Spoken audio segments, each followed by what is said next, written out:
Hey, what's up guys, it's your girl Shawn, aka ShawnJ Game. I'm back with another YouTube video. Today we're going to have you guys another player interview with Taylor. We're going to be interviewing Standy from the Minnesota ROKKR, actually coming off a super big win, so I'm super excited to talk about that more with him. Also wanted to say quick thank you to the CDL for sponsoring this video. Big Standy, congrats on the Major 5 win. How does it feel coming off that insane reverse sweep? I think it feels great. Like, it's almost like a feeling you can't really describe, like winning a major, especially being a rookie.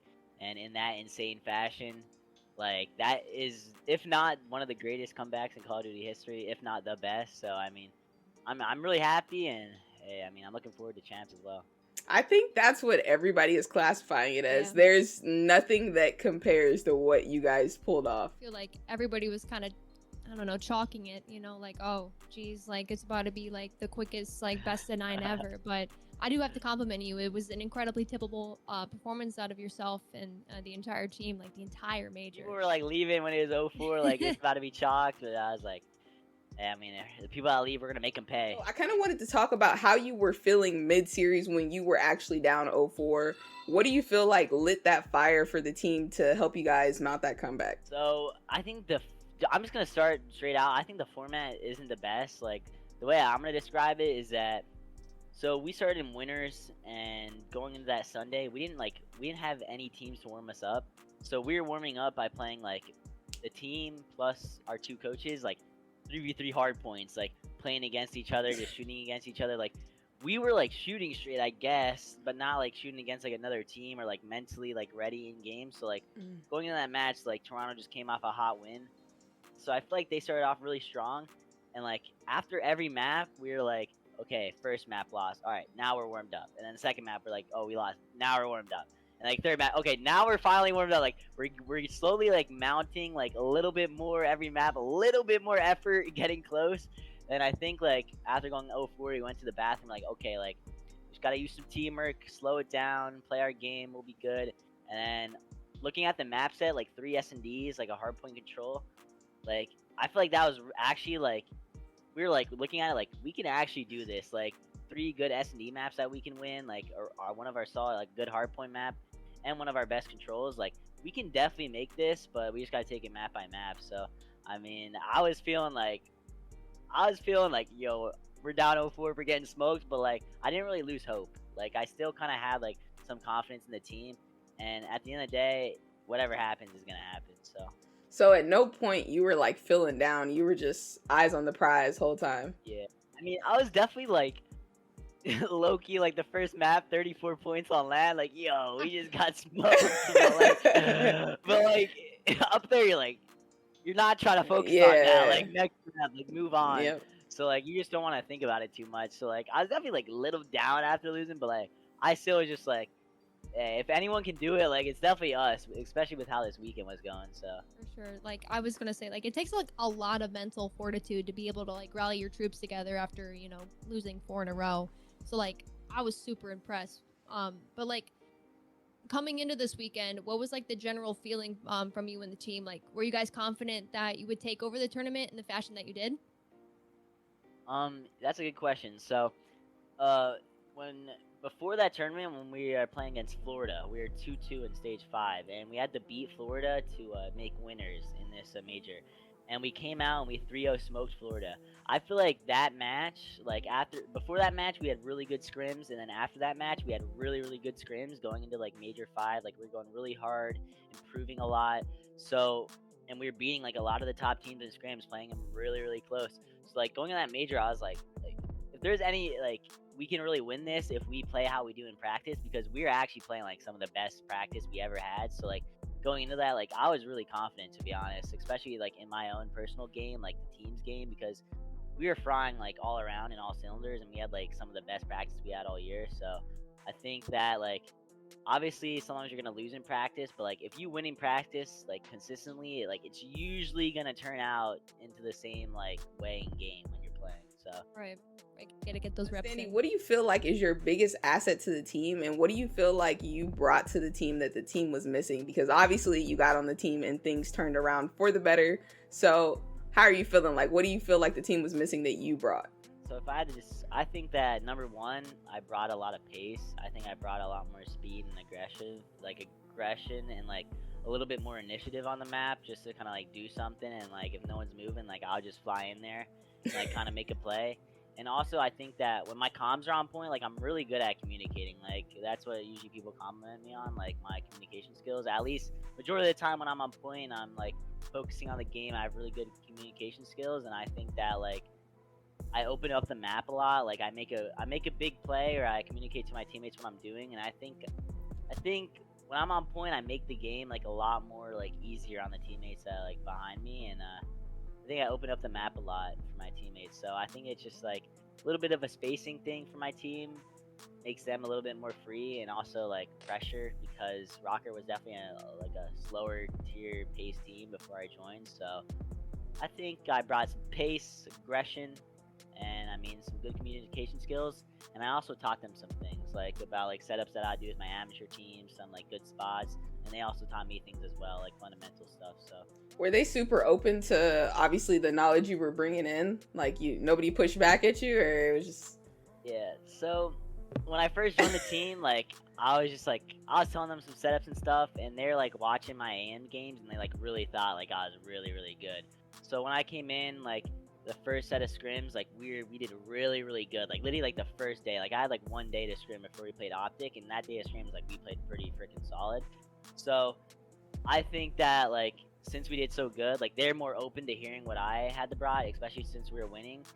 But they also weren't afraid to like criticize me if I was saying something it was wrong. Like they're like, okay, like Eli, like maybe we shouldn't do that, like maybe we should do this. And like I'm open to listening to them as well, because I mean they're all goats, like they've been pros for a long time, they know what they're talking about. But I mean, I have a high level of respect for like all of them, because they took my word like seriously and didn't just kind of be like, oh, this kid doesn't know what he's talking about, like he's a, you know what I mean? And I think that what makes like a team, like an actual team, like everyone trusts each other, they believe in each other, like take what other people say serious, and you work on it. I was gonna say you definitely filled that gap in pretty quickly. I think your first match in the CDL was against Optic on my birthday. Showtime. You handed them Disrespectful. You handed them a fat DL, and I'm like, dude, on my birthday, like this is coming out like that, like jeez. We had the sad Optic memes on the timeline that day. I said, sheesh, Standy is like that. Instant fan. That was crazy. That was It I had was some a crazy really good moments series. this year. Yeah. Yeah, I think I was just a little bit unpredictable with the way I came out. They didn't really know how I played, and I think that, I mean, they were not expecting that. That's Nobody knew. No one knew how to predict that match, and you know. I had a feeling we're gonna low key fry him. I deep down I had that feeling, but I knew like on Twitter everything. I was like, nah, Optic's gonna win that 3-0, like all that stuff. But, like for some reason, deep down, like I knew we were gonna smoke him. I just knew it. You had something to prove. That energy. Got it done. We like that though. So what's the team's like kind of pre-game ritual to get into the zone? Do you guys do breathing techniques like the Toronto Ultra? Do you sit down backstage and do anime watch party, get into the zone like that? So the pre-game ritual for Minnesota ROKKR, at least for the majors, I think we like to blast music. Like we blast some music we like, just like start moving around, just hype like, in the locker hype. room. Okay. We also have a foam roller, so it's like an exercise tool, like to roll your back out, kind of stretch out a little bit. I guess I might get you loose. I don't really use it, but my teammates like using it. And then another thing we've been doing recently is we have this. There's a certain gear that we use for like meditation, and it's like for like mindfulness and breathing. And we've been trying it recently, and we do that. And I think it helps. I was using it at the major. I'm not gonna tell everyone what it is yet. It's the secret weapon. But we've been using it, and it's been good. And then I think the last thing is just like kind of vibing out, talking with each other, having a good time, like hyping each other up. So just gotta get the vibes going, be happy, and have the right mindset for the match. You know. I was gonna say, I think vibes are, somewhat one of the most important part. You can like have gunny all day, you can have these strats, but if the vibes are off, then your game's gonna be a little off too. And you guys are out here meditating, stretching, like you're doing everything together. So it's only right that when you finally play, that everything just falls into place. Yeah, we do a lot together. We go out to eat together. We hang out a lot. We're all in the same area, so we play together in the same room every day. So we're always near each other. So I think we really like, especially when I first joined the team, I wasn't super comfortable, but over time, like I think I finally I get out of my shell a little bit. That chemistry's there now. Yeah, and how everything went this year, I think I'm only getting more and more like confident, a little bit more comfortable with what I'm doing. So do you feel like people's expectations are going to be too high for you guys now?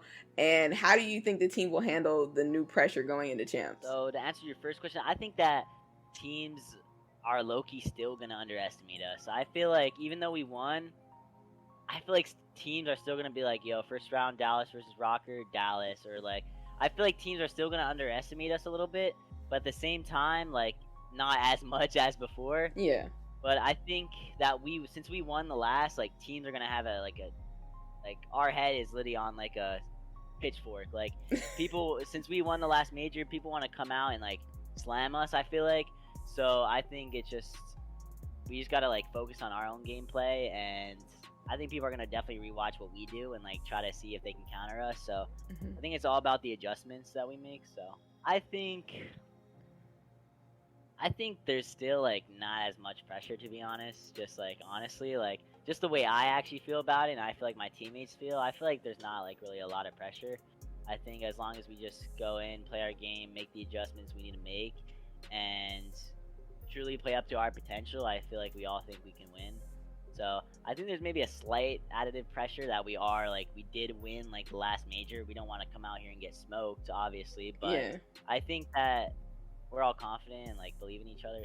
So how does it feel coming all the way from the challengers pit to a team that has a really good possibility to win it all at champs? It's just an amazing feeling, to be honest. Like I can't put a certain word out, but it's a really good feeling knowing that like I kind of started out like being like an S&D player or whatever, joined a challengers team. Like I always thought I had like the ability to be really good, and like even in the challengers scene, like there's definitely a lot of people that like shit talked me, to be honest, and was like, oh, he's not gonna be good on land, like he's just good online, or like he doesn't know what he's doing, like this little kid's an idiot, like, you know what I mean? It's like that kind of stuff, and then getting picked up and like on a really good team, honestly, like Priesta, Major, like even when Lamar was on the team too, like Accuracy and Attach, like all of them are like really, really good players, like really fundamentally sound.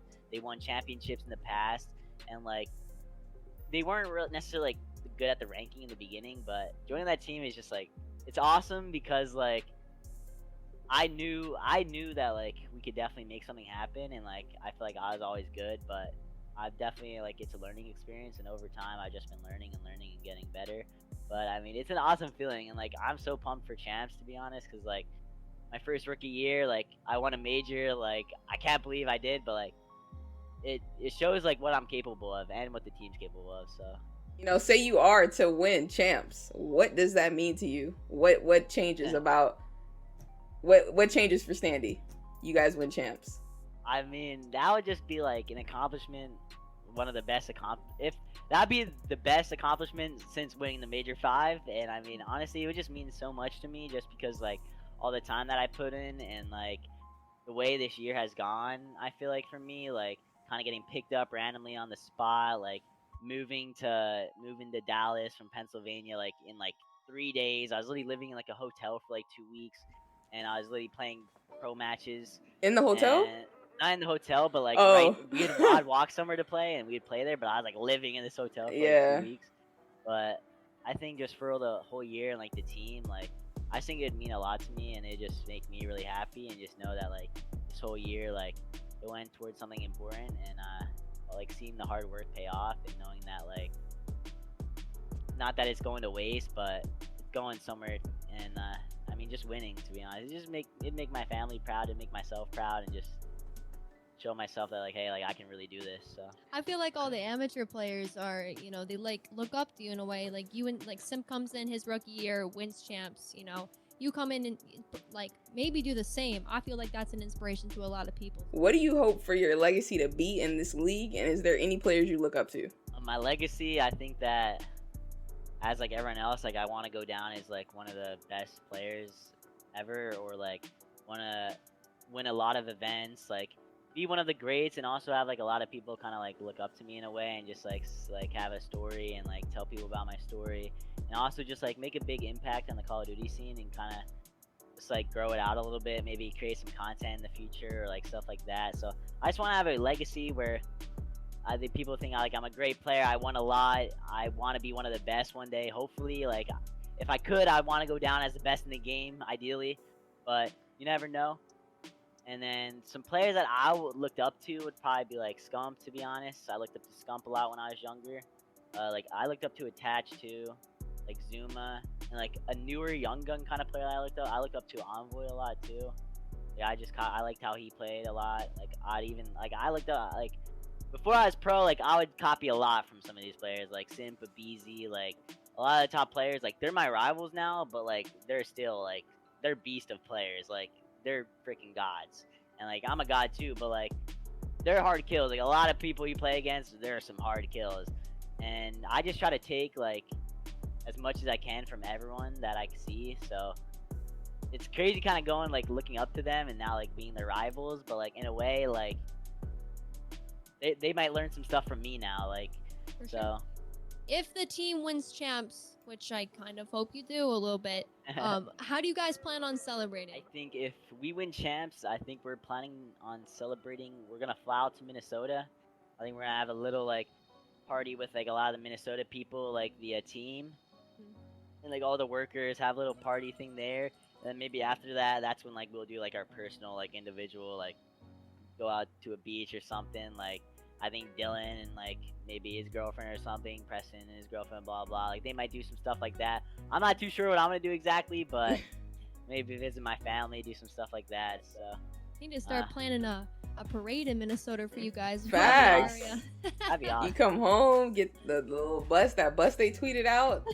You cruising down the street. I keep that. I can see, you know, drunk Standy up top. Like, yeah. That'd be so funny. All right, well, thank you, Standy, again for agreeing to do this interview with us in the CDL. We look forward to seeing you and the ROKKR do your thing at champs, and we hope to see you bring it home. Thank you to both of you guys, and I just want a quick shout out everyone that supports me and supports the team, and we'll see you guys at champs. Yo, peace. Really quick before I ended this video, I want to go ahead and remind you guys that Champs is approaching fast. If you are planning on buying tickets to the event in LA, the link will be in my pinned comment and description below. And if you're planning on watching from home from the YouTube channel, over on the COD League channel, if you link your Call of Duty account with your YouTube account, you'll be able to earn exclusive in-game rewards. So just wanted to remind you guys to make sure your account is linked before watching Champs so that you can earn those in-game rewards while watching Champs. Hopefully y'all did enjoy this video. Make sure to go ahead and drop a like and comment on this video. Subscribe to the channel for more dope content, and I'll catch you guys in the next video. ShawnJ Gaming, out.